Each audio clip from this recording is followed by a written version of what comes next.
Welcome back to our Happy Place Home Studio series on basic recording. This is part 4, recording your instruments directly into your digital audio workstation through your audio hardware. In part 3 and 3A, we talked about recording your instruments with a microphone, either miking the instrument directly or through an amplifier.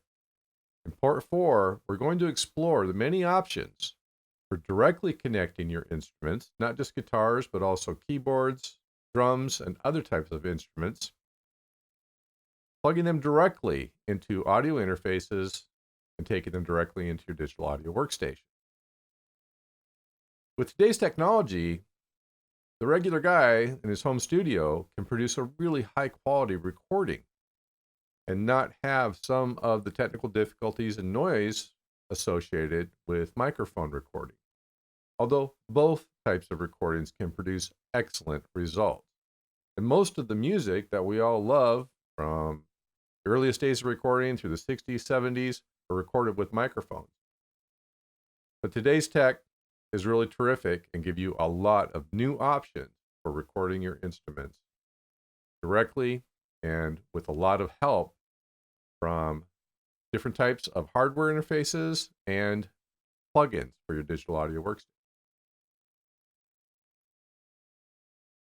Let's get started by looking at the cast of characters involved in directly recording your instruments. The first step in any recording is the artist and the instrument. In this case, we're talking about instruments that can be hooked electronically directly into your audio system and your digital audio workstation, either themselves directly or through effects boxes or other devices that allow them to be hooked up directly. So we're not talking about acoustic guitars that don't have an electronic interface here. We're not talking about a grand piano that does not have an electronic interface, or a set of drums that is not an electronic set of drums that would have to be mic'd to be recorded. We're talking about instruments that can be hooked up directly. In the case of a guitar, a bass, some of the other instruments, you're making a decision whether you're going to record that guitar dry, without any effects going into your recording, and you're going to add the effects later through plugins and other software devices, or whether you're going to plug it into something like the Helix or other effects box and record the effects on the way in. There's a lot of versatility that you have in recording dry, of course, but in many cases you want to record a specific set of effects with a specific set of devices. So for recording a guitar, recording an electric bass, you'll have some of the same issues, some of the same options that you have with the guitar. When you're recording your electric piano, keyboard, synthesizer, whatever other type of device you're talking about there. And then, of course, with your drums as well. And one other aspect of this recording is, are you recording in mono, as would be typical for your electric guitar or your bass? Or are you recording a stereo output of your keyboards and your drums? Some of these are the elements that will go into the decisions of how you're going to hook up, how you're going to do that direct recording. Next character to introduce, past yourself and your instrument, of course, is a DI box. This is a DI box from a company called Radial, who makes awesome DI boxes. Down below, I have referred to a video that I found extremely informative and useful, and that I strongly suggest you watch for a detailed explanation, especially of the technical aspects of a DI box. So the first thing we want to start with is, what does DI stand for? And it stands for direct injection or direct insertion. And that is referring to the electronic signal that's coming from your instrument and being transported to your audio system. And it refers quite specifically to the replacement of a microphone. Without a microphone, you need something like your DI box to get that signal into your audio system. Now, you can do that depending on your audio system and its interface without a DI box. But the DI box is a really necessary part of a great quality recording. There are three things that the DI box is going to do for you. One is connector matching. Number two is impedance matching. And number three is signal matching. So let's talk about each one of those.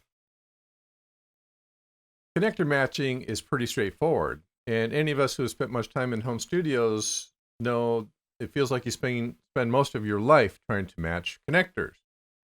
Well, in this case, what we're doing is we're trying to match the unbalanced connector that's going to come out of our instruments, such as our guitar, to the balanced connector that our audio system is going to want. And that balanced connector, again, has three, a positive electric and a ground signal, and the unbalanced connector does not. So our DI box helps us match those two different types of connectors.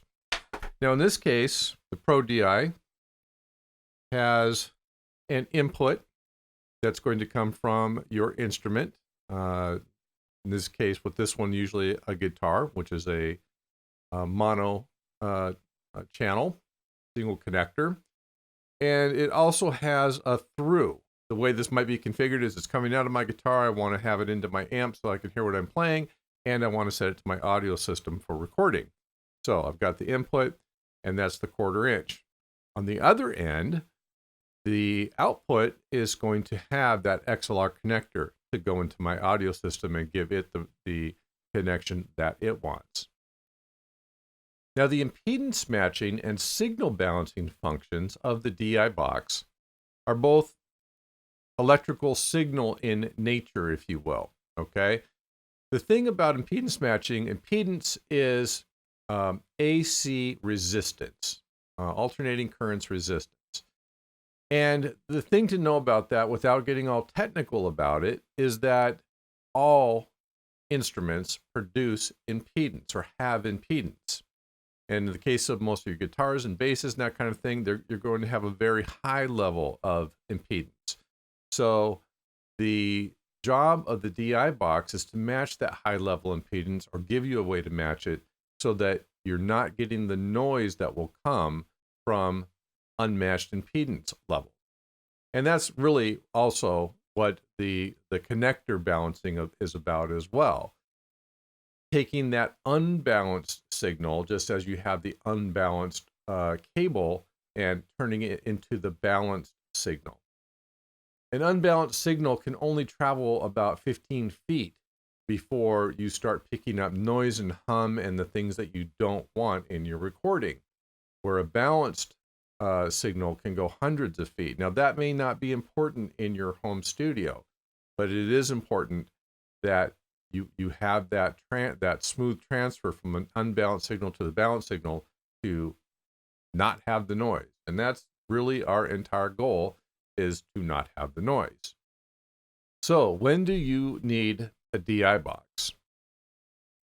Good question. I watched a really great YouTube video from a very, very experienced, grizzled, guy that have been recording forever, working on mixes for bands that had created their own audio recordings.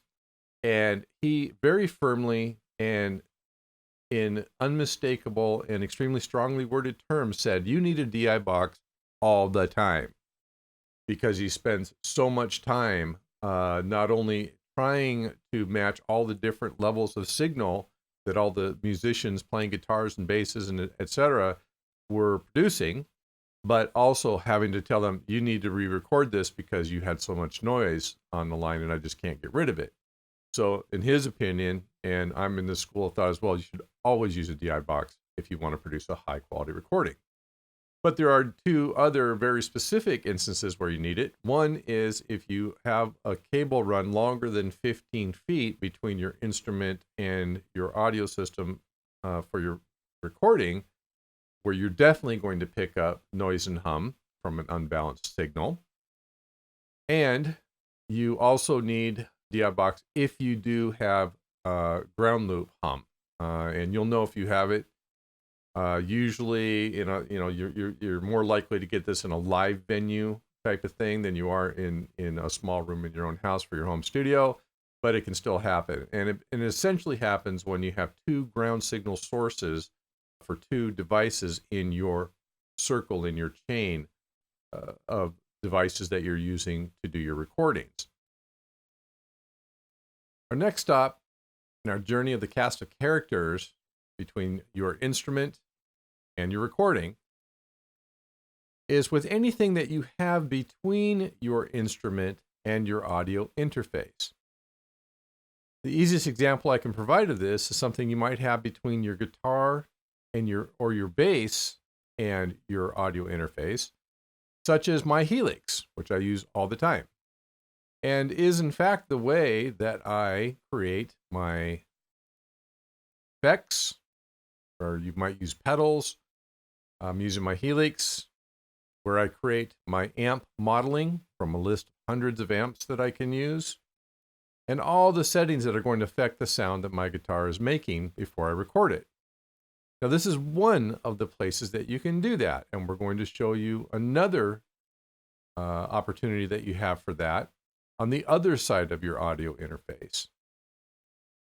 So, where I talked about the DI, you might replace the DI with something like the Helix. And there are many devices that are very, very similar to the Helix out there that are really popular. But Helix is the one that I use and one of the most popular out there. So in the case where I am going from my guitar to a Helix and then to the audio interface, I probably don't have to use a DI unless I am performing live and have that long run or possible ground loop. And that's an exception. But we're talking about recording in your home studio here, so we'll focus on that. I'm going to show you an example of that type of recording as part of part 4, and we'll get into that just a little bit later. Next, we talk about our audio interface, and I'm going to talk about one that I have talked about several times in this series before, my Motu 1248 Pro Audio Interface. I won't go through all the details that I've gone through in the past, but what is the function of your audio interface? Well, it stands between what you're wanting to record and your computer and allows you to convert your analog signals to digital signals and bring them into your computer in a way that your DAW can understand. So your digital audio workstation, your DAW software, is going to have a driver that allows it to talk to your audio interface. And often your audio interface will also have its own software that you can use to control it. And I have shown this several times in this series, and we'll do so briefly once again. The Motu 1248 is a great audio interface. It allows you to bring in analog line level signals, mic level signals, and instrument level signals. So I can go directly from my instrument into the 1248 with no other device between the two, including a DI. Or it allows me to have that Helix type device in the middle and bring it in one of two different ways, through the mic interface or through the analog interface, and I will do both, and then land it into my digital audio workstation. The final member of our cast of characters for our direct recording of our instruments will be our digital audio workstation software, which in my case is Digital Performer 10 from Mark of the Unicorn, which is also where my Motu 1248 comes from. And those two systems will work together through Motu's Pro Audio Interface software to provide a very high quality recording for us. So we'll walk through that at the appropriate time. Let's jump in to our process with our very first use case, which will be a direct recording of my acoustic guitar digitally through the Motu 1248 and into our digital audio workstation.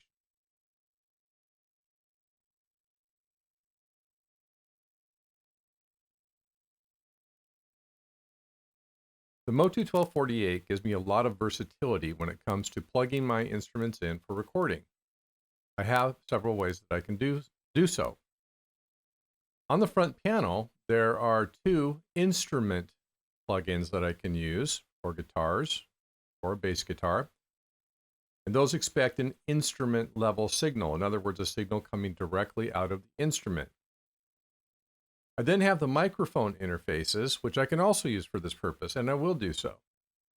And that's where I'm going to use a DI box to make sure I have the right signal level and correct all the other problems that a DI box is going to correct for me. On the back panel of the 1248, I also have 8 analog interfaces that I can use. And I actually will demonstrate how to use those with my drum kit a little bit later. In this particular case, we're simply going to plug the guitar directly into the instrument interface. So I don't have a couple of the concerns that I would otherwise have. When we plug in my electric guitar with the DI, and especially when we plug in from my Helix system, I'll be concerned about things like pads, and in some cases, as we did with our recording with the microphone earlier, you can see that we've got not only the pad switch on the front panel, but also the 48-volt phantom power. In this case, I'm going to be dealing with a pretty low-level signal from the guitar going into the 1248 directly through the instrument. So the first thing that I've got to do is I've got to set my audio level for that particular interface on the Motu 1248. And as always, I will use their web-based driver software to do that.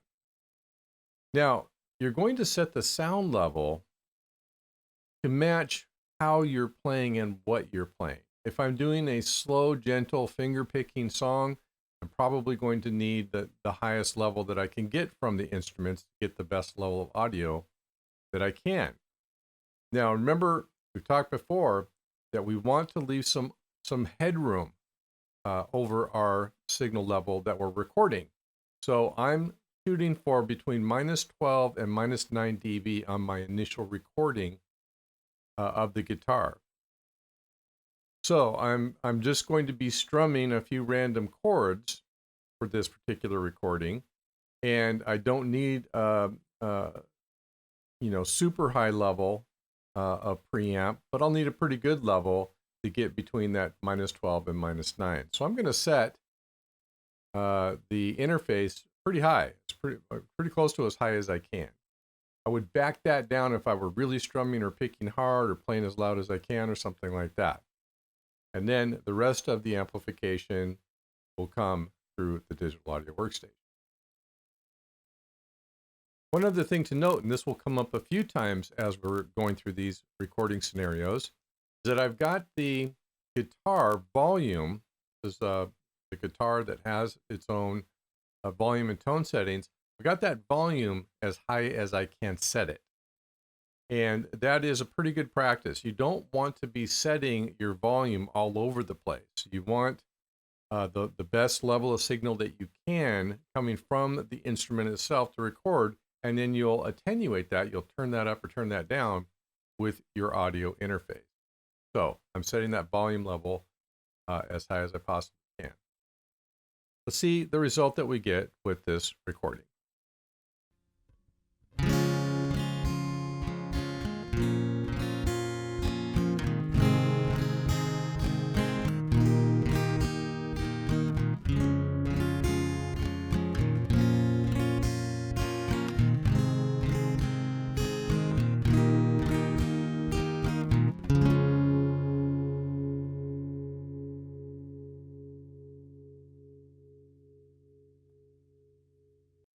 We achieved a good result recording our acoustic guitar. Now, we're not talking musicianship here. We're just talking about the quality of the sound of what was recorded.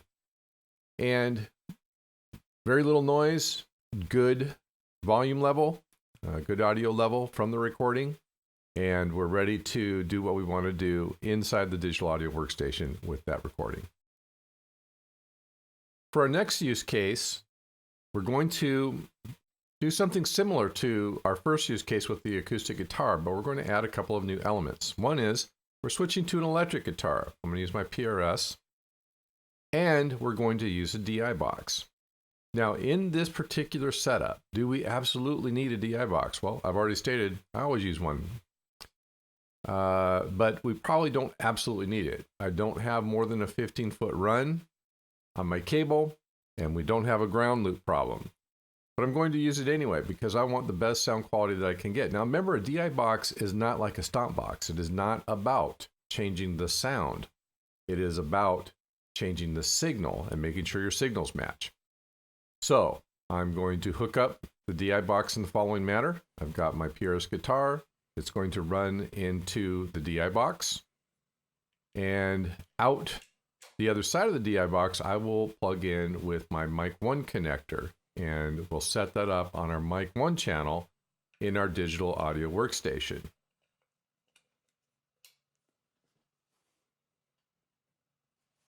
Now at that point, I'm going to set the levels on my mic pre, and when I'm recording a guitar dry, as I will be in this case, I am almost certainly going to be adding effects and other modifiers in my digital audio workstation after the fact. So I want that overhead. I want that 10 decibels to work with to increase the amplitude, to add those effects, and have plenty of room to do so. So I'll set my mic pre level on channel 1 where it needs to be to leave me that overhead once it gets in. And now let's listen to the recording that I made, and you'll see that watching the digital audio workstation's input levels, you can compare those to the mic pre input levels, and you'll see that we end up with that overhead.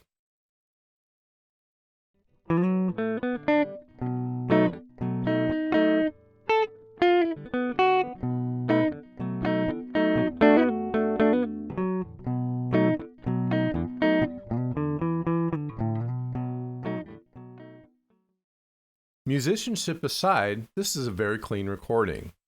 There's no noise. We have a good, accurate recording of what was played, and we can now do more things with that recording in our digital audio workstation. Now we could do the same thing with a bass guitar, but we'll do that more in part 5 of this series. This is the conclusion of part 4 of our basic recording series here on Happy Place Home Studio. Please join us for part 5 and beyond as we explore basic recording. Something strange.